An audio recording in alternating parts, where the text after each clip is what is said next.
મોક્ષમાળા શિક્ષાપાઠ 60 ધર્મના મતભેદ ભાગ 3 ત્રીજો ભાગ ત્રીજો. એમાં પરમ કૃપાલ દેવે જણાવ્યું કે જો એક દર્શન પૂર્ણને સત્ય ન હોય તો બીજા ધર્મમતને અપૂર્ણને અસત્ય કોઈ પ્રમાણથી કહી શકાય નહીં. એ માટે થઈને જે એક દર્શન પૂર્ણને સત્ય છે તેના તત્વ પ્રમાણથી બીજા મતોની અપૂર્ણતા અને એકાંતતા જોઈએ. બીજા બધા ધર્મો સંબંધી પહેલાં વાત કરી. જે જગતમાં પ્રવર્તતા ધર્મો જુદા જુદા મત એની માન્યતાઓમાં જુદા ભેદ પડે છે. બધા જુદી જુદી માન્યતાઓ ધરાવનારા બધા દર્શનો ધર્મમતો છે એ બધા પહેલાં 2 ભાગોમાં વિવરણ કરી ગયા. હવે કે છે કે જે એક અમારે પૂર્ણ ને સત્ય જે દર્શન છે તે વિશે જણાવવું છે. કેમ કે જ્યાં બીજા ધર્મમતોને જો આપણે અપૂર્ણ અને અસત્ય કહીએ તો એનું પ્રમાણ જોઈએ.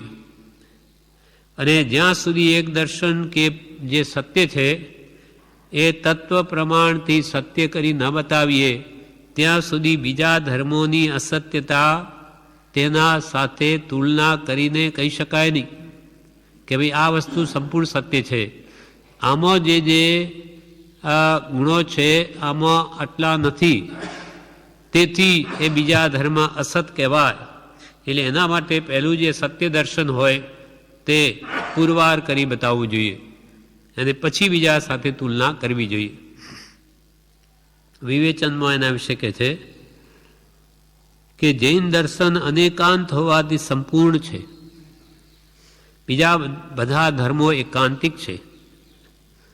એક પક્ષને પકડી લે, એકાંતે કોઈ નિશ્ચયને પકડી લે, કોઈ વ્યવહારને લઈ લે, એક વાતને લઈને એમ જ છે એમ કહે, પણ બીજા એના ગુણધર્મો દ્રવ્યના ગૌણ કરીને વિચારવું જોઈએ. તે ન થવાથી તે બધા અપૂર્ણ કહેવાય, અસત્ય કહેવાય. અને જ્યારે જૈન દર્શન છે તે અનેકાંત છે. અને એકાંત એમાં એકાંતિક કોઈ છે જ નહીં કે ભાઈ વ્યવહાર નહીંથી એમ, નિશ્ચય નહીંથી એમ છે. જેમ કે આત્મા દ્રવ્ય નિત્ય છે પણ પર્યાય પલટાય પણ છે. નિત્ય એના સ્વભાવની અપેક્ષાએ, જ્ઞાન દર્શનની અપેક્ષાએ આત્મા નિત્ય, કોઈક કાળે એના મૂળ ગુણધર્મનો નાશ નહીં થાય, પણ પર્યાય એની પલટાય છે. હમણાં આપણે આત્માની વિભાવ પર્યાય છે, મનુષ્ય પર્યાય છે. એ આયુષ્ય પૂરી થયે પછી પુણ્ય હોય તો દેવ, નહીં તો પાપ હોય તો નરક, વિશેષ નહીં તો તિર્યંચ, એમ ચારે ગતિઓમાં આ જીવ ભટક્યા કરે છે પાપ પુણ્યના આધારે. એટલે જૈન દર્શન અનેકાંતિક એટલે સ્યાદવાદ પૂર્વક વસ્તુ ધર્મને જણાવનારું છે. સ્યાદવાદ એ જૈન ધર્મનો પ્રાણ છે, જેનાથી દરેક દ્રવ્યના અનંત ગુણધર્મોને નય નિક્ષેપ પ્રમાણથી વર્ણવી શકાય, છતાં કોઈ દોષ ના આવે. એટલે સ્યાદવાદ માર્ગને ઓળખવો એ સહેલો નથી. કૃપાલદેવે કહ્યું બ્રહ્મચારીજીએ વિવેચનમાં કે સમુદ્ર ઓળંગવા બરાબર છે. કેમ કે જેમ છે તેમ તત્વનું યથાર્થ સ્વરૂપ સમજી લેવું એ સહેલી વાત નથી, પણ ન સમજાય એવું પણ નથી. જેને સમજવું છે તે જરૂર સમજી શકે. સ્યાદવાદ કહો, સ્યાદ એટલે સ્યાત એટલે કોઈ અપેક્ષાવાદ કહો, અનેકાંતવાદ કહો અથવા સ્યાદવાદ કહો, એક જ છે. સ્યાત અસ્તિ કોઈ અપેક્ષાએ છે, સ્યાત નાસ્તિ કોઈ અપેક્ષાએ નથી, સ્યાત અસ્તિ નાસ્તિ કોઈ અપેક્ષા છે ને કોઈ નથી. પણ એમ 7 ભાંગા જે નય નિક્ષેપના પ્રમાણના પડે છે, નયના મુખ્યત્વે, આમ તો નયના મુખ્ય 7 ભેદ અને આમ 700 ભેદ અને આમ તો અસંખ્યાત ભેદ છે. જેટલી વાણી એટલા એના ભેદ છે વસ્તુના. એટલે આત્મા પણ એક વસ્તુ છે, એને માળ આપણે સમજવી છે. તેના માટે એનામાં અનંત ગુણધર્મ દરેક દ્રવ્યોમાં છે, દ્રવ્યોમાં પણ એને સમજવા માટે અનેકાંતવાદ જ સર્વશ્રેષ્ઠ છે કે એના વાસ્તવિક સ્વરૂપને બીજા ધર્મોને ગૌણ કરીને સમજાવી શકાય. જ્યારે એક અપેક્ષાએ વાત થતી હોય ત્યારે બીજી અપેક્ષા એની ગૌણ હોય. આત્માને નિત્યપણાની સ્વભાવે વાત થતી હોય ત્યારે તેનું અનિત્યપણું ગૌણ હોય. અનિત્યપણાની વાત થતી હોય ત્યારે નિત્યપણાની વાત ગૌણ હોય. ગૌણ મુખ્યતા વચન મારે. એમ જૈન દર્શન અનેકાંત હોવાથી સંપૂર્ણ છે, તેમાં ગૌણ મુખ્યતાથી બધા ગુણોનો વિચાર કરેલો છે. જેમ કે બધા દર્શનો એકાંતે વસ્તુનું સ્વરૂપ કહે, જ્યારે જૈન દર્શન એમ કહે છે કે બધા ધર્મો સાચા, પણ અપેક્ષાવાદથી, સ્યાદવાદથી, એકાંતે નહીં. એ બધા એકાંતે માને માટે મિથ્યા છે. પણ જેમ કે બૌદ્ધ કે આત્મા ક્ષણિક, તો જૈન દર્શન કે તમારી વાત પણ સાચી, પણ અપેક્ષાએ. આત્મા પર્યાયની અપેક્ષા નિત્ય છે. એક સમય જે એક પર્યાય હોય છે દ્રવ્યની, બીજા સમય બદલાઈ જાય છે. એટલે પર્યાયની અપેક્ષાએ બૌદ્ધ મત સાચો. સાંખ્ય મત કે આત્મા તો કુટસ્થ નિત્ય, તો કે તમારી વાત નહીં સાચી, પણ અપેક્ષાએ. દ્રવ્ય અપેક્ષાએ ગણીએ તો આત્મા હંમેશા નિત્ય જ રહે, એટલે તમારી વાત પણ સાચી. અપેક્ષાથી બધા ધર્મો સાચા, પણ એકાંત એટલે તો ખોટા. આત્મા નિત્ય છે, કોઈ કાળે અનિત હોઈ શકે નહીં કોઈ પણ પ્રકારે, તો મિથ્યા. એમ બૌદ્ધ પણ કે આત્મા અનિત્ય છે, એ કોઈ કાળે નિત્ય હોઈ શકે નહીં, તો એની વાત પણ મિથ્યા. અપેક્ષાવાદ લગાડીને કોઈ પણ વસ્તુને સત્ય માની શકાય અપેક્ષાથી. જેમ કે એક જ વ્યક્તિ એક જ હોય, એ કોઈનો કાકા હોય, કોઈના મામા હોય, કોઈનો ભાઈ હોય, ભાણેજ હોય, ભત્રીજો હોય, પોતે બાપ હોય ને પોતે જ દીકરો હોય. તો કે આ કોણ? તો કે આ કાકા, મામા, બાબા, ભાઈ, ભત્રીજો, બાપ બેટો છે. તો કે શું બોલો આમ?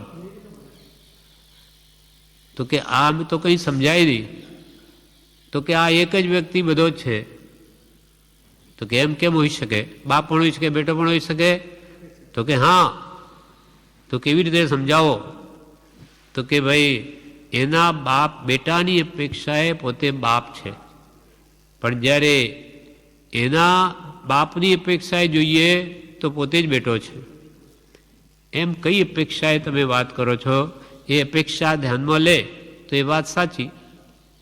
તો કે ભાઈ એ પોતે ભાણેજ છે, માટે આ એના મામા થયા, અથવા મામાનો ભાણેજ થયો, કાકાનો ભત્રીજો થયો, એનો ભાઈ છે એટલે ભાઈ થયો, એનો પુત્ર છે એટલે બાપ થયો, એનાય બાપ છે એટલે એ પુત્ર થયો. એ અપેક્ષાએ જોઈએ તો વાત સાચી. એટલે એક એક નયથી એક વાત કરી શકાય. એક સાથે આમ કાકાય છે, બાપ ને બેટાય છે, એ તો વ્યવહારે ન ચાલે. એટલે દરેક વસ્તુના ગુણધર્મ હોય તેને એક એકને સમજાવવા તે નયથી છે. નયથી બધા જ ગુણધર્મોને ન્યાય આપી શકાય. જૈન દર્શન અનેકાંત હોવાથી સંપૂર્ણ છે, તેમાં ગૌણ મુખ્યતાથી બધા ગુણોનો વિચાર કરેલો છે. બીજા ગુણોને લક્ષ્યમાં રાખીને, એટલે કે ગૌણ રાખીને એક ગુણને કહે તે સ્યાદવાદ છે. બધા બીજા ગુણધર્મો છે જ ધ્યાનમાં, પણ એકની જ્યારે વિવક્ષા અથવા વ્યાખ્યા થઈ રહી હોય ત્યારે એની વાત ચાલતી હોય વિશેષ કરીને, ને બીજા ધર્મોને ગૌણ કરવા તે છે સ્યાદવાદ. બીજા ગુણધર્મો નથી એમની છે, પણ હમણાં એક ગૌણ તરીકે રાખીને એક ગુણની વ્યાખ્યા કરવામાં આવે. બીજા ગુણોને લક્ષ્યમાં રાખીને એક ગુણને કહે તે સ્યાદવાદ છે. જેમ કે દ્રવ્યથી આત્મા નિત્ય છે અને પર્યાયથી અનિત્ય છે. એટલે આત્મા નિત્ય અનિત્ય, આત્મા કે નિત્ય પણ છે નિત્ય છે, આ શું કહો તમે? નિત્ય પણ છે ને અનિત્ય પણ છે. તો કે ભાઈ કઈ અપેક્ષાએ તમે કહો છો? તો કે એના મૂળ સ્વભાવની અપેક્ષાએ આત્મા નિત્ય છે, પણ આ પર્યાયની અપેક્ષાએ જો કહેવા જઈએ, દ્રવ્યની અપેક્ષાએ નિત્ય, પર્યાયની અપેક્ષા નિત્ય છે. એ વાત સમજાવે તો એને બેસી જાય કે ભાઈ આ પુત્ર છે, પણ એના બાપની અપેક્ષાએ એ બેટો છે, પોતે જ બાપ પણ જેને બેટો, પણ બેટો તો એના બાપની અપેક્ષા. તો વાત દરેકને સમજાય કે હા એ બરોબર. કે એના બાપના વાતથી કહીએ તો એ બેટો જ થયો, પણ એના બેટાની અપેક્ષા જોઈએ તો પોતે જ બાપ થયો. એમ અપેક્ષા સમજવામાં આવી જોઈએ તો જ એ વાત બરોબર સમજાય. જેમ કે દ્રવ્યથી આત્મા નિત્ય છે, પર્યાયથી અનિત્ય છે, જૈન દર્શન વિશે સંપૂર્ણ જાણ્યા પછી તેની સાથે બીજા મતોને સરખાવતા તે બીજા મતો અપૂર્ણ અને એકાંતિક જણાય છે. જૈન દર્શન જિનેશ્વર ભગવંતોએ જે વિતરાગ ધર્મ પ્રરૂપિત કર્યો, પ્રણીત કર્યો, તે સંપૂર્ણ જાણ્યા પછી તેની સાથે બીજા મતોને સરખાવીએ તો તે અપૂર્ણ જણાય છે અને એકાંતિક જણાય. એક એક વાત જ લઈ માંડ્યા છે, બીજા ધર્મોને સાવ ગૌણ કરી, ગૌણ જ નહીં કે છે જ નહીં, ગૌણ કરે તો કે ભાઈ હજુ હમણાં એની વાત કરી રહ્યા સમજાય. એટલે બીજા મત, બીજા ગુણધર્મોને બીજા ધર્મો ગણે જ નહીં, એકાંતે જ પકડી લે, માટે તે મિથ્યા છે. જ્યારે ભગવાન તીર્થંકરોનો ઉપદિષ્ટ વિતરાગ માર્ગ તો એવો સત્ય છે તે આનંદગંજી કે તમે એક ભગવાનના આત્મા ધર્મને ઉપાસો તો એમાં બધા ધર્મની ઉપાસના આવી ગઈ. તો કે કેવી રીતે? સટદરી સણજીન અંગ ભણી જે ન્યાસ સળંગ જો સાધે રે નમીજી નવરના ચરણ ઉપાસક સટદરી શણયારાધે રે. નમી જિનેશ્વર ભગવાનના ચરણની ઉપાસના કરે, એમની આજ્ઞા જે ઉપાસે તે બધા ધર્મને ઉપાસે. કેમ? તો કે સટ દર્શન જીન અંગ ભણી જે છે, દર્શનો મોટા બધા ધર્મો, પછી વેદાંત, બૌદ્ધ, જે કંઈ પણ સાંખ્ય બધા કહેવાય એ બધા જૈન દર્શનમાં સમાઈ ગયા. એ બધા અંગ છે, જિનેશ્વર ભગવાનના વિતરાગ માર્ગના જ અંગ છે જૈન દર્શન. જેમાં આપણું શરીર, તો કે હાથ પગ મોઢું એ તો એના અંગ છે. તમે હાથ પગ મોઢું કાઢી લો તો શરીર શું? એ વ્યક્તિ શું? એટલે કે ભાઈ હાથ પગ મોઢું નાક કાન એ બધા તો શરીરના અંગ, એ અંગને મળીને જ શરીર થયું. તેમાં બધા ધર્મોને ભેગા કરીએ ત્યારે જૈન દર્શન થાય. એટલે જૈન દર્શનને વિસ્તારીએ તો બધા ધર્મો થાય, અને બધા ધર્મોને ભેગા કરીએ તો જૈન દર્શન થાય. એટલે બધા દર્શનોને ભેગા કરીને જૈન દર્શન મળ્યું. એટલે જૈન દર્શનની જે આરાધના કરે એ બધા ધર્મોની આરાધના કરે છે. કેમ કે જૈન દર્શનો બધાને સ્વીકારે છે, પણ સ્યાદવાદથી. કોઈ અપેક્ષા આ સાચો, કોઈ અપેક્ષા આ સાચો, એમ કરીને જૈન દ્રષ્ટિથી જ્યારે જિનેશ્વર ભગવાન શું કે બધા ધર્મ સાચા, પણ એકાંતે લઈ બેઠા છો માટે મિથ્યા. એમ જૈન દર્શન વિશે સંપૂર્ણ જાણ્યા પછી તેની સાથે બીજા મતોને સરખાવતા તે બીજા મતો અપૂર્ણ અને એકાંતિક જણાય છે. હવે કૃપાલદેવ આગળ કહે છે મોક્ષમાળામાં, એ બીજા ધર્મ મતોમાં તત્વજ્ઞાન સંબંધી યથાર્થ સૂક્ષ્મ વિચારો નથી. બીજા જૈન દર્શન સિવાય વેદાંત, સાંખ્ય, બૌદ્ધ, ચારવાક કે નૈયાયિક, એ જે મુખ્ય 6 દર્શનો કહેવાય, એ બધા ધર્મમતોમાં તત્વજ્ઞાન સંબંધી યથાર્થ જેમ છે તેમ વસ્તુનું સ્વરૂપ એનું સૂક્ષ્મ વર્ણન નથી, સૂક્ષ્મ વિચારોમાં કરેલા નથી. કૃપાલદેવે આ બધા 6 દર્શનોનો અભ્યાસ કર્યો છે 13 વર્ષથી 16 વર્ષની ઉંમરમાં. એટલે કહે છે કે મેં બધા ધર્મોના ગ્રંથો જોઈ ગયો તો એમાં મને યથાર્થ તત્વનું સૂક્ષ્મત્વ ક્યાંય જણાયું નહીં, બધું સ્થૂળ રૂપ જણાયું. એમાં એવા વિચારો દર્શિત કર્યા જ નથી. પછી પોતે બીજા ઠેકાણે કહે છે કે કેવી રીતે કરી શકે. એમનું જ્યાં સુધી આપણે 2 પાઠ વાંચ્યા એમાં કહ્યું કે એમની દ્રષ્ટિ જ્યાં સુધી પહોંચી ક્ષોભક્ષમ ત્યાં સુધી કે બસ આટલું છે, પછી આગળ કંઈ નથી. જ્યારે ભગવાન તીર્થંકરો તો કેવળનાથી આખું વિશ્વ જોયું છે. એટલે ઘણું આગળ જોયું છે, ક્યાં ક્યાં શું તત્વ રહેલ છું, સૂક્ષ્મ જીવો પણ સામો છે. એટલે એમને ત્યાં પ્રરૂપિત કર્યું, બતાવ્યું.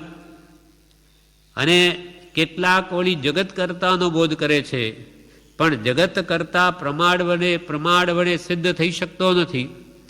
કૃપાલ કે અમે જગત કરતા ઈશ્વર, આ જગતને ઈશ્વરે બનાવ્યું હોય એમ બહુ વિચાર કરી જોયો તો આ વાત બેસતી જ નથી કોઈ રીતે, કે આ જગતને ઈશ્વરે બનાવ્યું હોય તો આ એના પહેલાં આટલો બધો આ જે માલ છે, રો મટીરિયલ, એ ક્યાં પડેલું હતું? પહેલો પ્રશ્ન. પહેલાં તો આખું વિશ્વ બનાવ્યું એટલે માલ સામાન તો જોઈએ ને, તો આ બધો માલ સામાન ક્યાં પડેલો હતો? વિશ્વ જ નહોતું. પછી બીજો પ્રશ્ન કે ભાઈ ઈશ્વરે આ જગત બનાવ્યું તો શા માટે બનાવ્યું? તો કે એની ઈચ્છા થઈ, બસ કે હવે એકો હમ બહુ શ્યામ, હું એકલો છું એટલે બહુ થઈ જાઉં, એટલે આખી વિશ્વની રચના કરી. તો કે અનંતકાળ પહેલાં કેમ નહીં થઈ એવી ઈચ્છા? અને બીજું, એવી ઈચ્છા જો ઈશ્વરને પણ થાય કે હું આ બધું બનાવું અને આ કરું, તો એ પણ દુઃખી છે. આજે તો આ ઈચ્છા થઈ, કાલે વળી બીજી ઈચ્છા થશે. ઈચ્છા જ્યાં છે ઈચ્છા હે જીવી, ક્યાં ઈચ્છા તમે હે ઈચ્છા દુઃખ મૂળ. આખું જગત તો ઈચ્છાથી દુઃખી છે, અને ઈશ્વરને પણ એવી ઈચ્છા હોય તો એ દુઃખી. ઈચ્છાઓને લઈને એ પણ દુઃખી. અને એને જગત બનાવ્યું માનો કે, તો એને બનાવીને કોઈને આવા લૂલા, લંગડા, આંધળા કર્યા, કોઈને ગરીબ બનાવ્યા, અને કોઈને એટલા બધા મોટા શેઠ બનાવી દીધા કે 7 પેઢી સુધી ન ખૂટે એવા કરોડો આપી દીધા. આ ઈશ્વરના કામ છે? શા માટે દુઃખ મૂક્યું? એ તો દયાળુ છે. આપણે પણ આપણા છોકરાઓને ગમે તેમ દુઃખમાં ન ધકેલી દઈએ, એકને બધું સુખ આપી દે, બીજાને રોડ પર મૂકી ન કરે, તો ઈશ્વરને તો બધા સરખા. એને બનાવીને આવું આ દુઃખ શા માટે મૂક્યું? તો ઈશ્વરના કામ નથી. અને ઈશ્વર જો આવું કરે તો ઈશ્વર જ નથી. પછી ઈશ્વર એ બનાવ્યું હોય તે આપણને કેમ દેખાતો નથી? દર્શન કેમ આપતો નથી? શું ડર લાગે છે આપણી? અને કૃપાલ એવા અમુક કારણો બધા બતાવે છે. અને ઈશ્વરે આ બનાવ્યું તો ઈશ્વરને જે એના જ વચનો પર કુહાડો મારે, ઘા મારે એવા ભગવાન મહાવીરને કેમ જન્મ આપ્યો? કે એ કાપે ઈશ્વર છે જ નહીં, એને જ જન્મ આપ્યો. તો ઈશ્વરે આવું દોડડાપણ કેમ કર્યું? કે જે પોતાને જ નથી કરીને એના સામે થયો એવા પુત્રને કેમ જન્મ આપ્યો? અને જન્મ આપ્યો તો આ વળી મારવાની શી જરૂર હતી? બ્રહ્માએ તો વળી જગત બનાવ્યું, આટલી ઉપાધિ, આ દુઃખ ઈશ્વરે એટલી કેટલી ઉપાધિ બેઠી. અને પાછું વિષ્ણુને કહ્યું તું બધાનું પાલન કર, એને ઉપાધિ આપી. એક ઘર પાલવું આપણે 2-4 છોકરાઓએ મુશ્કેલ થઈ પડે તો આખી દુનિયાની જફાત એના ગળે નાખી. અને પાછું મહેશને શું કહ્યું? શંકરને, હવે તું બધાને મારવાનો ધંધો રાખ, તું એકને સંહાર કર, માર્યા કર. તો આવા ઈશ્વરના કામ? આ સૂતો સાપ કોણ જગાડે? નકામિયા ઉપાધિ ઈશ્વરે કેમ મોલ લીધી? પોતે દુઃખી થયો, આ બધી ઉપાધિ લઈને બીજાને દુઃખી કર્યા. ઈશ્વરના કામ નથી. કોઈ રીતે પણ આ જગતનો કરતા ઈશ્વર સિદ્ધ થઈ શકતો જ નથી. અને ઈશ્વર આ બધા કર્મ કરાવતો હોય તો પછી આપણા હાથમાં શું રહ્યું? આપણે શું કામ ભક્તિ ભજન કરવા? એ તો જેમ એને કરવું એમ કરે. તો કે એ તો કે કર્મથી થાય, એમ અમુક ધર્મ એમ કહે તો પછી પોતાના કર્મ પ્રમાણે થાય. તો પછી એમાં ઈશ્વરની શી જરૂર છે? ફળદાતા ઈશ્વર તણી એમાં નથી જરૂર. કર્મ સ્વભાવે પરિણામે થાય ભોગતી દૂર. એટલે ઈશ્વર જગતનો કરતા નથી, એનો કરતા પોતે જ છે. એટલે અહીંયા કૃપાલય કહે છે, બીજા ધર્મમતોમાં તત્વજ્ઞાન સમાનની યથાર્થ સૂક્ષ્મ વિચારો નથી. કેટલાક જગત કરતાનો બોધ કરે છે, પણ જગત કરતા પ્રમાણ વડે સિદ્ધ થઈ શકતો નથી. કેટલાક જ્ઞાનથી મોક્ષ છે એમ કહે છે. બસ જાણ કરો, તમારો મોક્ષ થઈ જશે. નિશ્ચયાભાસીઓ ખાલી વાતો કરવામાં જ મોક્ષ માને. તેમજ ક્રિયાથી મોક્ષ છે એમ કહેનારા પણ એકાંતિક છે. કોઈ કે બસ ક્રિયા કર્યા જાઓ, ધર્મના નામે બધું થઈ જશે. જેમ કે એક દોડ કર્યા કર બસ.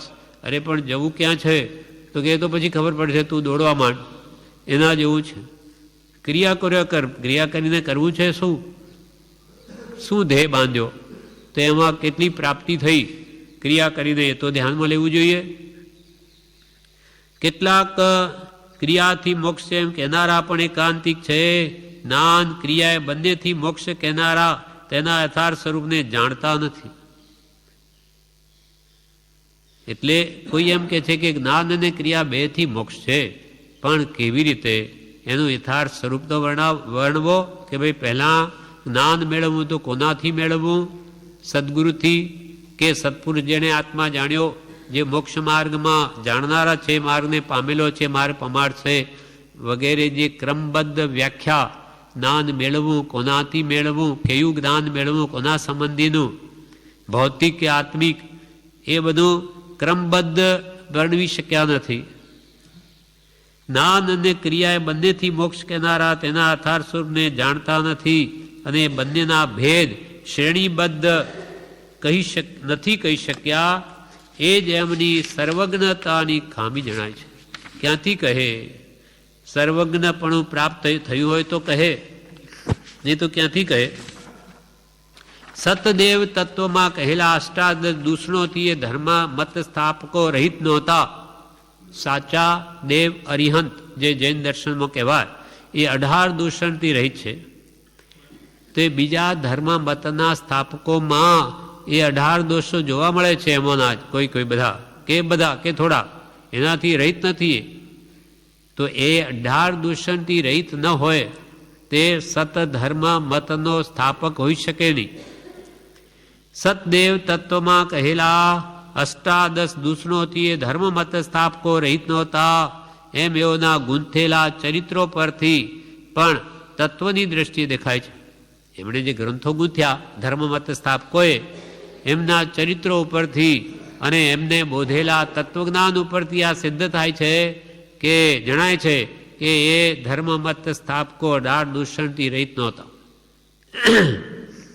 એમ કૃપાલદેવે આ બધું વાંચ્યું છે એટલે કે છે બધા ધર્મોના. કેટલાક મતોમાં હિંસા, અબ્રહ્મચર્ય ઇત્યાદિ અપવિત્ર વિષયોનો બોધ છે. તે તો સહજમાં અપૂર્ણ અને સરાગીના સ્થાપેલા જોવામાં આવે છે. કેટલાક ધર્મ મતોમાં હિંસાનો બોધ, અબ્રહ્મચર્ય, ધર્મના નામે રાસલીલા, આવા અપવિત્ર વિષયોનો બોધ છે.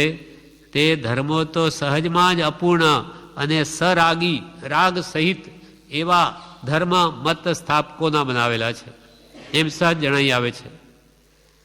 કોઈએ એમાં સર્વ વ્યાપક મોક્ષ, કોઈ મતવાળા તો શું કહે કે મોક્ષ થયે જીવ સર્વ જળ ચેતન પદાર્થમાં વ્યાપી જાય. કોઈ કહે કે આમાં ઈશ્વર છે, આમાં ઈશ્વર, બધામાં ઈશ્વર. ઈશ્વર તો કે સર્વ વ્યાપક. ત્યારે ભગવાન તીર્થંકરો કહે કે વ્યાપક જરૂર, જ્ઞાન અપેક્ષાએ કે ઈશ્વર આમાં આવીને બેઠો નથી, પણ સમજે નહીં. એટલે કે ઈશ્વર તો સર્વ, ઈશ્વર તો બધે છે, આમાં ઈશ્વર, આમાં ઈશ્વર. આ ઈશ્વરનું જ્ઞાન ત્યાં આવે. ત્યાં મોક્ષમાં સિદ્ધ શિલામાં બેઠા આવા ભગવંત સિદ્ધોનું જ્ઞાન નિર્મળ હોવાથી આખું વિશ્વ એમાં ઝલકે છે. એટલે એમાં બધું જ દેખાય. એટલે એનું જ્ઞાન બધે પહોંચે, પણ પોતે અહીંયા આવી ન રહે. પણ કે કોઈએ એમાં સર્વ વ્યાપક મોક્ષ, એટલે મોક્ષ થઈ જીવ સર્વ જળ ચેતન બધામાં વ્યાપી જાય. બધામાં વ્યાપેલો છે જાણે ઈશ્વર, એમ ઝાડ પાન વગેરે બધામાં. કોઈએ કંઈ નહીં એ રૂપ મોક્ષ, એટલે શૂન્ય રૂપ મોક્ષ. એટલે મોક્ષ થાય આપણો, એટલે આપણે ઈશ્વરમાં ભળી ગયા. ઈશ્વર એક, વેદાંત એમ માને, બધા એના અંશ છે. જ્યારે એ મુક્તિ પામે એટલે ઈશ્વરમાં ભળી જાય. એ પોતાનું અસ્તિત્વ નાશ પામી ગયો, પોતે ગયો સાવ. એને પછી સુખ દુઃખનું વેદન ક્યારે? પોતે તો ભળી ગયો આમાં. એમ કોઈએ કંઈ નહીં રૂપ, એ રૂપ મોક્ષ, શૂન્ય થવા રૂપ મોક્ષ, અથવા કોઈએ સાકાર મોક્ષ. મોક્ષ એટલે શું? જેમ કે સ્વામિનારાયણ મતની એ માન્યતા છે કે મોક્ષમાં આપણે શું કરવાના? તો કે મોક્ષમાં જ્યાં ભગવાન હોય ત્યાં, એ જ્યાં રહે ત્યાં આપણને સ્થાન મળે, પછી આપણે એમની સેવા કરવાની. આપણે આમ કેમ સાકાર મોક્ષ, આપણે એમ કેમ છીએ દેહધારી, એમ ત્યાં પછી ઈશ્વરની સેવા કરવાની, એ રૂપ મોક્ષ. એનું આખો બતાવ્યું છે પેલો ગાંધીધામ, ગાંધીનગર બનાવ્યું ને મોટું અક્ષરધામ, તેમાં મોક્ષને બતાવ્યું છે કે ઈશ્વર તો ઝૂલે છે, આ ઝૂલા ઉપર પછી સેવકો બધા બેઠા છે, એ મોક્ષ સ્થાન. હા, એટલે ત્યાં જઈને ઈશ્વરની સેવા જ કરવાની. તમે સેવા ઈશ્વરની કે ઘરની જ કરીએ, એમાં શું ફરક પડ્યો? પણ ઈશ્વરને ત્યાં બસ, ત્યાં બધું આનંદ. પણ શું આનંદ? એમ કોઈ કે છે કોઈએ સાકાર મોક્ષ, દેહ સહિત મોક્ષ, અને કોઈએ અમુક કાળ સુધી રહી ત્યાં રહીને પતિત થવું, એ રૂપ મોક્ષ માન્યો છે. મોક્ષમાં જવાય, પણ પછી રામાવતાર, કૃષ્ણાવતાર એ બધા થયા. શ્રી રામજી તો મોક્ષે ગયા જેન દ્રષ્ટિએ, પણ એ પાછા કે અવતાર લીધા છે તો બધાએ. જ્યારે ખૂબ અત્યાચાર વિશ્વમાં વધી જાય ત્યારે ભગવાન પાછા અવતાર લે, એ રૂપ મોક્ષ માને. જ્યારે વિતરાગ ભગવંતો કહે, એકવાર સર્વ કર્મથી મુકાયેલો આત્મા જે મોક્ષમાં પહોંચી ગયો, એ કોઈ કાળે ફરી પાછો આ સંસારમાં ના આવે, ફરી જન્મ મરણ લે જ નહીં, સર્વથા મુક્તિ, કોઈ કાળે ફરી દુઃખમાં ના આવે. પણ એ તો કે છે ત્યાં એને પાછો કોઈ વાર અવતાર લે, એ રૂપ મોક્ષ માને. આમ એ જુદી જુદી મતભેદોની માન્યતાઓ એ ચાલ્યા કરે છે જગતમાં, એ અનાદિથી છે, અને અનંતકાળ સુધી આવી માન્યતાઓ રહેવાની જ છે. હવે એમાં સત્ય શું છે એ જાણી તે પ્રમાણે આપણે પ્રવર્તીએ સત્ય માર્ગદર્શન લઈને, તો જરૂર સત વસ્તુ પ્રાપ્ત થાય. કોઈએ કંઈ નહીં એ રૂપ મોક્ષ, કોઈએ સાકાર મોક્ષ, અને કોઈએ અમુક કાળ સુધી પતિત થવું એ રૂપે મોક્ષ માન્યો છે. પણ એમાંથી કોઈ વાત તેઓની સપ્રમાણ થઈ શકતી નથી. એ બધી વાતો કહે, પણ એના કોઈ પ્રમાણ સહિત કોઈ મળતું જ નથી વાત. એમ કૃપાલદેવ બધું વાંચ્યું એના ઉપરથી કહે છે. એટલે એઓના વિચારોનું અપૂર્ણપણું નિષ્પૃહ તત્વવેત્તાઓએ દર્શાવ્યું છે, જે યથાસ્થિત જાણવું યોગ્ય છે. એઓના વિચારોનું જે અપૂર્ણપણું છે તે નિષ્પૃહી તત્વજ્ઞાનના જાણનારા જ્ઞાની પુરુષે દર્શાવ્યું છે. તે યથાસ્થિત જેમ છે તેમ જાણવું યોગ્ય છે. એઓના અપૂર્ણ વિચારોનું ખંડન યથાર્થ જોવા જેવું છે, અને તે નિર્ગ્રંથ આચાર્યોના ગુંથેલા શાસ્ત્રોની મળી શકશે. એ જે અપૂર્ણ મતો છે એનું ખંડન જૈન શાસ્ત્રો, નિર્ગ્રંથ જ્ઞાની પુરુષો, અમુક આચાર્યો ગ્રંથો ગૂંથ્યા છે, એમાં પ્રમાણ સહિત બતાવ્યું છે કે ભાઈ આ હોય તો આ કેમ, આ હોય તો આ કેમ. તો કે એ ગ્રંથોથી એ વાતને જાણી શકાય છે. વિવેચનમાં કે છે, તત્વજ્ઞાન જેવું જૈન દર્શનમાં છે તેવું સૂક્ષ્મ આત્મા સંબંધી જ્ઞાન બીજામાં નથી, કોઈ મતમાં નથી. આત્મા સંબંધી જે સૂક્ષ્મ ચિંતન ભગવાન તીર્થંકરો, કેવળ જ્ઞાનીઓએ કેવળ જ્ઞાનના વડે કર્યું છે અને કહ્યું છે, તેવું સૂક્ષ્મ આત્મા સંબંધી જ્ઞાન બીજા કોઈ ધર્મમાં નથી. કેમ કે ત્યાં સુધી પહોંચ્યા જ નથી, પછી કેવી રીતે વર્ણન કરી શકે? પોતે અનુભવ્યું હોય, જાણ્યું હોય તો કે, જાણ્યું ન હોય તો ક્યાંથી કહે? એમ જૈન દર્શન વિશેષ તત્વજ્ઞાન જેવું જૈનમાં છે તેવું સૂક્ષ્મ આત્મા સંબંધી જ્ઞાન બીજા કોઈ દર્શનમાં નથી. કેવળી ભગવાને જેમ છે તેમ વિસ્તારથી તત્વજ્ઞાન વર્ણવ્યું છે. એ જ્ઞાનમાં જેવું જોયું, જાણ્યું તેવું એમને વર્ણવ્યું બધું, કે જુઓ આ પ્રકારે પદાર્થનું સ્વરૂપ છે, તેમાં ભૂલ નથી. કૃપાલ કે એમાં કોઈ ભૂલ નથી, એમાં કદી વિરોધ ના આવે. બધું જ જાણીને ભગવંતોએ કહ્યું એમાં ત્રણેય કાળમાં કદી વિરોધ ના આવે. તેમાં ભૂલ નથી. બીજા ધર્મોમાં જગત કરતા ઈશ્વર માને છે તે સત્ય જ્ઞાનથી જોતા સિદ્ધ થઈ શકતો નથી. વળી જૈનમાં સ્યાદવાદથી બધા ગુણોનું ગ્રહણ છે. કોઈ પણ વસ્તુના અનંત ગુણધર્મો કહેવાય, જળના અને ચેતનના, એ બધાને સ્યાદવાદથી બધા ગુણોનું ગ્રહણ કર્યું છે. જ્યારે બીજામાં એક ગુણનું ગ્રહણ અને અન્ય ગુણોનો નિષેધ છે. એક જ ગુણ પકડી વસ્તુનો બીજા બધા તેમાં નિષેધ કરી નાખ્યા છે જ નહીં એમ કહીને. કેટલા જ્ઞાનથી મોક્ષ છે એમ કહે છે, એકાંતે પકડ્યું, બસ જ્ઞાનથી જ મોક્ષ, બીજો કે ક્રિયાથી જ મોક્ષ.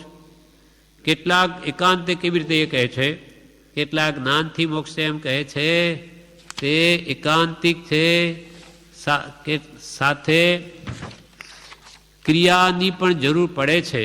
કૃપાલ કે એકાંત જ્ઞાનથી મોક્ષ ન થાય. જે પ્રમાણે સત જાણ્યું હોય તો તે સત પ્રગટ કરવા માટે તેને અનુરૂપ ક્રિયા કરવી પડે તો જ એ વસ્તુ પ્રાપ્ત થાય. એટલે જ્ઞાન સાથે ક્રિયાની પણ જરૂર પડે છે. કેટલાક ક્રિયાથી મોક્ષ છે એમ કહે છે, જપ કરો તપ કરો બસ, તો કે જ્ઞાન એની મેળે થઈ જશે એમ કરીને માત્ર ક્રિયા પ્રધાનપણું આપી જડ ક્રિયાવાદી બનાવી દીધા ગુરુઓએ. કેટલાક ક્રિયાથી મોક્ષ એમ કહે છે, તે પણ એકાંતિક છે, કારણ તેમાં જ્ઞાનની જરૂર પડે છે. જેમ લક્ષ્ય વગરનું બાણ નકામું જાય, ફેંકીએ પણ ક્યાં, શાના માટે, લક્ષ્ય તાક્યા વગર બાણ ફેંકે નકામું જાય, તેમ લક્ષ્ય વગરની ક્રિયા પણ ફોક જાય છે. આત્માર્થના લક્ષ્ય વગરની ક્રિયા મોક્ષાર્થે હોતી નથી. તેમાં ક્રિયામાં જ્ઞાનની જરૂર પડે છે. જેઓ બંનેથી મોક્ષ એમ કહેનારા છે કે ભાઈ જ્ઞાન ક્રિયા બંને જોઈએ એમ કહેનારા છે, તો તેઓ જે અનુક્રમે સંપૂર્ણ કહેવું જોઈએ તેમ તે જ્ઞાન અને ક્રિયા એ બંનેના ભેદને કહી શક્યા નથી. જેમ ક્રમપૂર્વક વાત સમજાવી જોઈએ, કેવી રીતે પહેલાં જ્ઞાન, કયું જ્ઞાન મેળવવું, એને કેવી રીતે વર્તવું, અને એ જાણીને પછી એને કેમ ફોલોઅપ, કેવી રીતે વર્તનમાં લેવું, એ બધું સમજાવવું જોઈએ. તો કે એ બરોબર બંનેના ભેદને કહી શક્યા નથી. એથી તેના સ્થાપકોમાં સર્વજ્ઞતાની ખામી જણાઈ આવે છે. એ પોતે સંપૂર્ણ જાણતા નથી તો ક્યાંથી કહે? એટલે એમાં સર્વજ્ઞપણાની ખામી જણાય છે કે સર્વજ્ઞ નથી થયા. વળી તેઓ સતદેવના પાઠમાં કહેલા 18 દોષથી રહિત નહોતા એમ એમના શાસ્ત્રો પરથી સાબિત થાય છે. એમના શાસ્ત્રો પરથી કે 18 દોષથી રહિત નથી એ સાબિત થાય છે. અને કેટલાક મતોમાં હિંસા, અબ્રહ્મચર્ય ઇત્યાદિ અપવિત્ર વિષયોનો બોધ છે, તે તો સહજમાં અપૂર્ણ અને સરાગીના સ્થાપેલા જણાય છે. કોઈ સર્વવ્યાપક મોક્ષ, કોઈ સાકાર એટલે દેહ સહિત મોક્ષ, કોઈ શૂન્યરૂપ મોક્ષ એટલે કોઈ અમુક કાળ સુધી ત્યાં રહી પાછું કોઈ શૂન્યરૂપ મોક્ષ, અને કોઈ અમુક કાળ ત્યાં રહી પાછું અવાય એ રીતે મોક્ષ માને છે. એમ મોક્ષ સંબંધીની માન્યતાઓ જૈન સાથે સરખાવતા ભૂલ ભરેલી લાગે છે.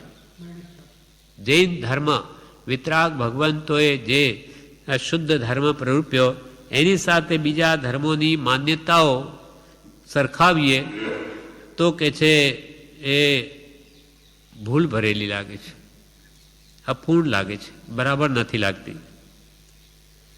હવે કૃપાલદેવ આગળ કે છે મોક્ષમાળામાં, વેદ સિવાયના બીજા મતોના પ્રવર્તકો એમના ચરિત્રો, વિચારો ઇત્યાદિ વાંચવાથી અપૂર્ણ છે એમ જણાઈ આવે છે.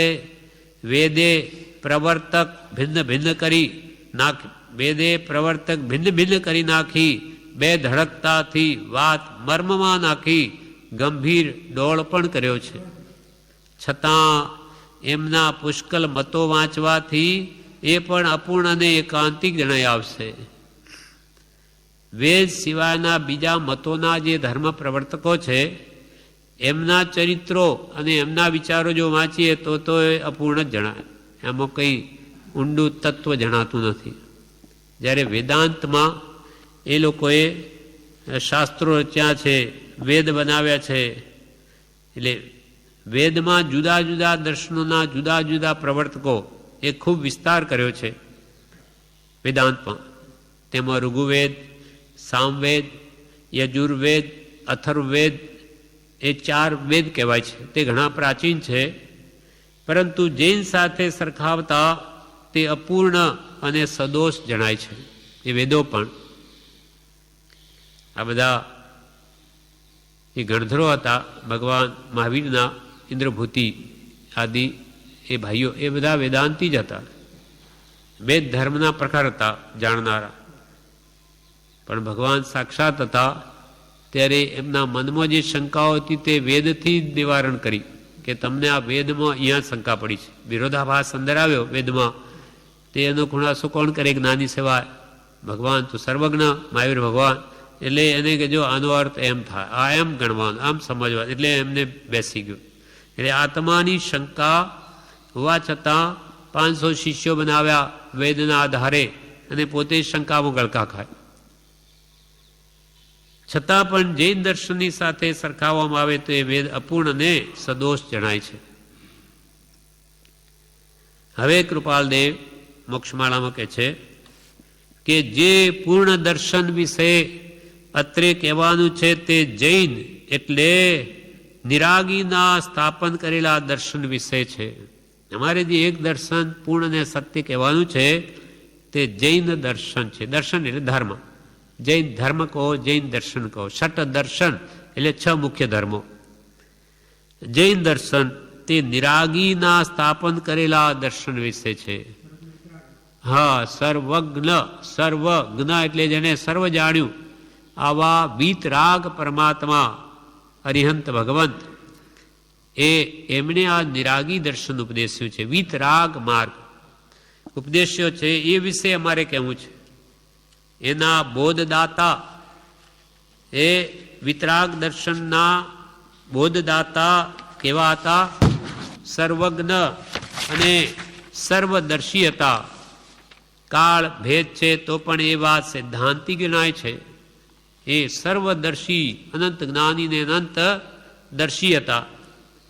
કાળ ભેદ છે, ઘણો કાળ વહી ગયો, 2600 વર્ષ થઈ ગયા ભગવાન મહાવીરને ગયાને પણ, તો પણ એ આજે વાત સિદ્ધાંતિક જણાય છે, સિદ્ધ થયેલી, એમાં કોઈ ફેરફાર નથી. ભગવાને જે કહ્યું તેમાં કોઈ વિરોધ આવે નહીં. અને ભગવાનના કહેલા દયા, બ્રહ્મચર્ય, શીલ, વિવેક, વૈરાગ્ય, જ્ઞાન, ક્રિયાદિ એના જેવા પૂર્ણ એકે વર્ણવ્યા નથી. જે દયાનું સ્વરૂપ, સૂક્ષ્મ સ્વરૂપ, ક્યાં ક્યાં સૂક્ષ્મ જીવજંતુઓ રહેલા છે, જેમ કે કંદમૂળ વગેરેમાં, એ કોણ જોઈ શકે? ભગવાન કેવળ જ્ઞાનથી જોઈ લીધું. હા, બાકી શું ખબર પડે? તો એમને દયાનું સૂક્ષ્મ સ્વરૂપ વર્ણવ્યું. બ્રહ્મચર્ય, શીલનું કેટલું ઊંડું વર્ણન કર્યું છે, કેટલાના ભેદ બતાવ્યા. વિવેક, જળ ચેતન વિવેક કેમ કરવો, હિતાહિત, પેયાપેય, ખાદ્યાખાદ્ય બધો વિવેક બતાવ્યો. વૈરાગ્ય કેમ પ્રગટ થાય, વૈરાગ્ય વગર વાસ્તવિક તત્વ જણાય નહીં. સમ્યક જ્ઞાન કોને કહ્યું? આત્મા સંબંધી જ્ઞાન, તે જ સાચું જ્ઞાન. ક્રિયા, આત્માને લક્ષીને કરવામાં આવે તે જ સાચી ક્રિયા. એના જેવા પૂર્ણ એકે વર્ણવ્યા નથી. કોઈ ધર્મના સ્થાપકો વર્ણવી શક્યા નથી વિતરાગ જેવું. તેની સાથે શુદ્ધ આત્મજ્ઞાન, તેની કોટીઓ, આત્મજ્ઞાન અને કોટીઓના પ્રકાર, ગુણસ્થાનક. આત્મજ્ઞાન ચોથે ગુણસ્થાન કે પછી આગળ વધી વધીને કેમ ઠેઠ સુધી પહોંચે, તે બધો કોટીઓ.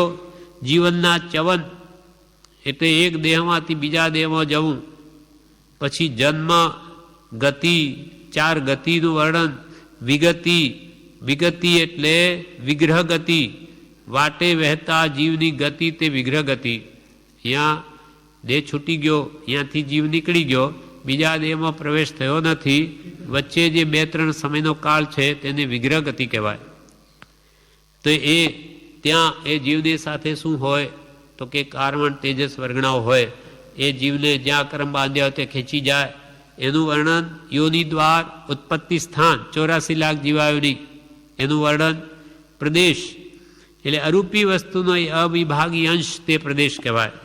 કાળ, સમય, કાળ, સમય નાનામાં નાનો ભાગ કાળ દ્રવ્યનો. તેના સ્વરૂપ, તે વિશે એવો સૂક્ષ્મ બોધ છે કે જે વડે તેની સર્વજ્ઞતાની નિશંકતા થાય. એવું સૂક્ષ્મ વર્ણન બતાવ્યું પરમાણુ વગેરે બધાનું, કે લાગે કે આ કોઈ બધા સર્વજ્ઞ પુરુષો છે, બધું જાણે, નહીં તો આ કેવી રીતે વર્ણન કરી શકે? એના વિશે નિશંકતા થાય. કાળ ભેદે પરંપરા એમનાથી કેવળ નાનાદિ જ્ઞાનો જોવામાં નથી આવતા. પરંપરા એમનાથી બધું ભૂલાતું ગયું. આવા જીવો રહ્યા નહીં યોગ્યતાવાળા, એટલે કેવળ જ્ઞાનાદિ જ્ઞાનો આજે જોવામાં આવતા નથી. જે પરંપરાગત આવતું હતું એ કેવળ જ્ઞાનીઓ, અધિજ્ઞાનીઓ, મનપરમ જ્ઞાનીઓ વગેરે, છતાં જે જીનેશ્વરના રહેલા સૈદ્ધાંતિક વચનો છે તે અખંડ છે. ભલે આજે કેવળ જ્ઞાનીઓ હાજર નથી, ભગવાન તીર્થંકરો નથી, પણ એમના કાળ ભેદે પણ જે કંઈ પણ શાસ્ત્રો રહ્યા છે, જીનેશ્વર ભગવાનના ઉપદેશેલા સૈદ્ધાંતિક વચનો, તે આજે પણ છે અને અખંડ છે. તેઓના કેટલાક સિદ્ધાંતો એવા સૂક્ષ્મ છે કે જે એક એક વિચારતા આખી જિંદગી વહી જાય એવા સૂક્ષ્મ તત્વો ઉપદેશ્યા છે ભગવાન તીર્થંકરોએ, કે એક એક સંબંધી વિચાર કરતા આખું આ જીવન ઓછું પડે, પહોંચે નહીં. બરોબર છે. જે એક એક વિચારતા એવું સૂક્ષ્મ સિદ્ધાંતો વર્ણવ્યા કે એક એક વિચારતા આખી જિંદગી વહી જાય તેવું છે. આગળ ઉપર કેટલુંક એ સંબંધી કહેવાનું છે કે અહીંયા તો જગ્યા નથી આ પાઠમાં. એટલે કૃપાલ કે અમારે જે તત્વજ્ઞાન સંબંધીનું વર્ણન કરવું છે, જે ભગવાન તો એ સૂક્ષ્મ તત્વો ઉપદેશ્યું, તે એમાંનું કેટલુંક અમે કહીશું આગળ ઉપર. આગળ જે તત્વાવબોધના 17 પાઠ કહેશે મોક્ષમાળામાં, તેમાં કહે છે વર્ણવીશું. વિવેચનમાં કહે, જૈન દર્શન પૂર્ણ અને સત્ય છે. એ ધર્મ સર્વજ્ઞ અને સર્વદર્શીએ સ્થાપ્યો છે. એની પ્રરૂપણા એમણે કરી છે. આખું વિશ્વ જોઈને, દ્રવ્ય, ગુણ, પર્યાય, સર્વ જોઈને, ત્રણેય કાળના. આ કાળમાં પણ એ સર્વજ્ઞની કહેલી વાત ફરે નહીં તેવી સિદ્ધાંતિક જણાય છે. સિદ્ધ થયેલી વાત અનુભવતી કોઈ કાળે નહીં ફરે. જૈનમાં પૂર્ણપણે દયા, બ્રહ્મચર્ય, શીલ, વિવેક, વૈરાગ્ય, જ્ઞાન, ક્રિયા વગેરે કહ્યા છે.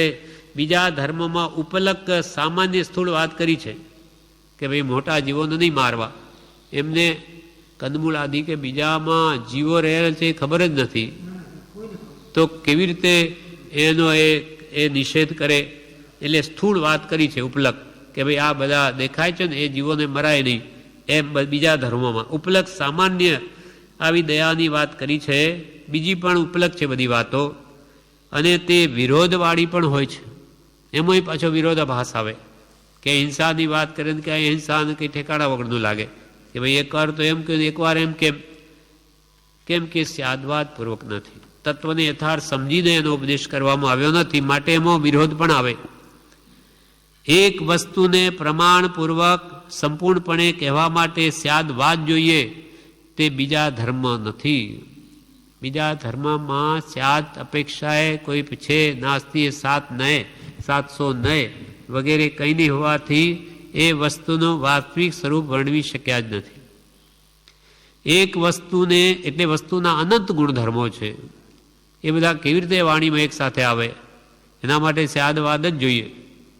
એક વસ્તુને પ્રમાણપૂર્વક સંપૂર્ણપણે કહેવા માટે સ્યાદવાદ જોઈએ, તે બીજા ધર્મ નથી.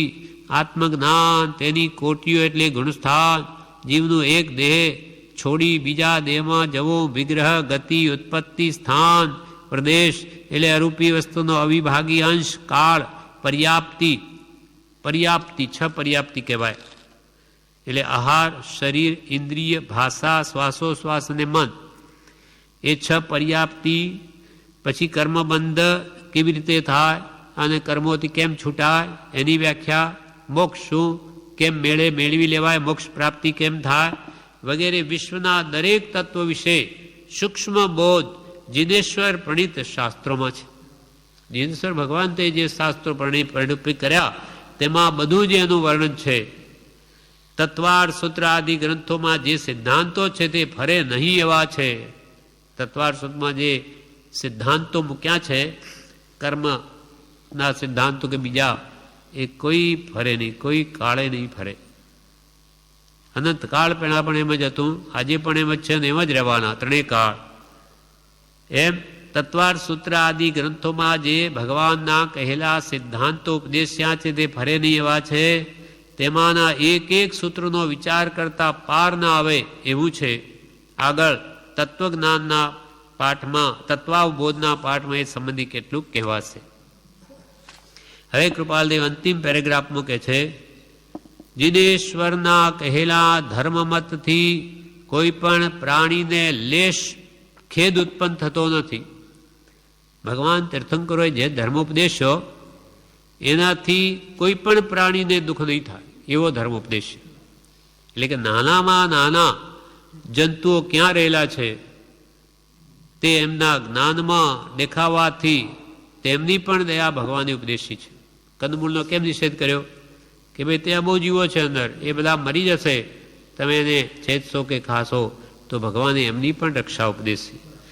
એટલે એમનો ઉપદેશ તો સર્વ પ્રાણીઓને હિતરૂપ છે, પણ બીજાને તો ખબર જ ન હોય એટલે કેવી રીતે એને ત્યાગે. દિનેશ્વરના કહેલા ધર્મ તત્વથી કોઈ પણ પ્રાણીને લેશ ખેદ ઉત્પન્ન થતો નથી, લેશ પણ. સર્વ આત્માની રક્ષા, સર્વ આત્માની રક્ષા અને સર્વ આત્મા શક્તિનો પ્રકાશ એમાં રહ્યો છે. બધા આત્માની ઉન્નતિ કેમ થાય એવો માર્ગ, એવું માર્ગદર્શન જે આપ્યું છે એ ભેદો વાંચવાથી, સમજવાથી અને તે પર અતિ અતિ સૂક્ષ્મ વિચાર કરવાથી આત્મશક્તિ પ્રકાશ પામે છે. એટલે ભગવંતોએ જે ભેદો તત્વોના કહ્યા એ સમજીએ જેમ જેમ આપણે, અને જેમ જેમ સૂક્ષ્મ વિચારથી ઊંડો ઉતરું છું તેમ તેમ તમારા તત્વના મારા ચમત્કારો, મારા સ્વરૂપનો પ્રકાશ કરે. વિચારું તમે કહેલું તત્વ અને પ્રકાશ કરે મારો આત્મા પ્રકાશિત થાય, નિર્મળ થતો જાય, વાત સમજાતી જાય, એટલે મારો આત્મા ને મારા આત્માને લાભ થાય. એટલે એ તત્વોને વાંચવાથી, સમજવાથી, અતિ અતિ સૂક્ષ્મ વિચાર કરવાથી આપણી પણ આત્મશક્તિ પ્રકાશ પામે. એ પ્રકાશ પામી જૈન દર્શનની સર્વજ્ઞતાની, સર્વોત્કૃષ્ટપણાની હા કેવરાવે છે. આપણો આત્મા પ્રકાશિતથી વાત સમજાઈ ને આપણું મન એમ કહી ઉઠે કે હા, જૈન દર્શન તો સર્વજ્ઞ પ્રરૂપિત જ છે, સર્વોત્કૃષ્ટ છે, એમ આપણું મન પણ હા ભરે આમાં. જૈન દર્શનની સર્વજ્ઞતાની, સર્વોત્કૃષ્ટપણાની હા કેવરાજ છે. બહુમનનથી સર્વમત ધર્મમત જાણી પછી તુલના કરનારને આ કથન અવશ્ય સિદ્ધ થશે. કૃપાલદેવ કહે છે અમે તો આ કહ્યું, પણ તમે બધા બીજા ધર્મમતોને જાણો અને પછી મનન કરો. ખાલી ઉપલક વાંચવાથી નહીં, એના તત્વોને બધા ઊંડાણથી મનન કરીને જાણો, સમજો, અને પછી જૈન ધર્મના તત્વો સાથે તમે તુલના કરી જુઓ. કમ્પેરેટિવ સ્ટડી, તુલનાત્મક અધ્યયન, તો તમને કે ખ્યાલ આવશે કે જરૂર જૈન ધર્મ સર્વોત્કૃષ્ટ છે. અમે આ કર્યું છે, બધા ધર્મોના તત્વો જોઈ જૈન દર્શન સાથે સરખાવીને આ નિર્ણય કર્યો છે કે જૈન ધર્મ તે સર્વોત્કૃષ્ટ છે, કેમ કે સર્વજ્ઞ પુરુષોનું પ્રરૂપિત છે. અને બધા શાસ્ત્રોમાં જે ન્યાય શાસ્ત્રો છે, બીજાને છે, એ બધા વાંચો તો એમાં સત્ય શું તમે જ જો કે તુલનાત્મક અધ્યયન કરશો તો તમને પણ મારી કહેલી વાત અવશ્ય સિદ્ધ થશે. કે શ્રીમદ રાજચંદ્રે કહ્યું કે જૈન દર્શન સંપૂર્ણ સત્ય છે, એ તમને પણ સિદ્ધ થશે આ જો આમ કરશો તો. એ સર્વજ્ઞ દર્શનના મૂળ તત્વો અને બીજા મતના મૂળ તત્વો વિશે અહીં વિશેષ કહી શકાય તેની જગ્યા નથી. આ 3 પાઠ લખ્યા, આ છેલ્લી લીટી 2 લખે છે ત્રણેય પાઠમાંની કે સર્વજ્ઞ દર્શન, સર્વજ્ઞ, જ્ઞ એટલે જાણવું, સર્વ જેણે જાણ્યું એવા વિતરાગ ભગવંતોએ રાગદ્વેષના ગયા અને આખું વિશ્વ જાણ્યું કેવળ નાદ બળે. એમણે આ તત્વો, જે મૂળ તત્વો ઉપદેશ્યા, અને બીજા મતના સ્થાપકોએ જે મૂળ તત્વો ઉપદેશ્યા, તે બધાનું અહીં કહી શકાય આ પાઠોમાં એવી જગ્યા નથી.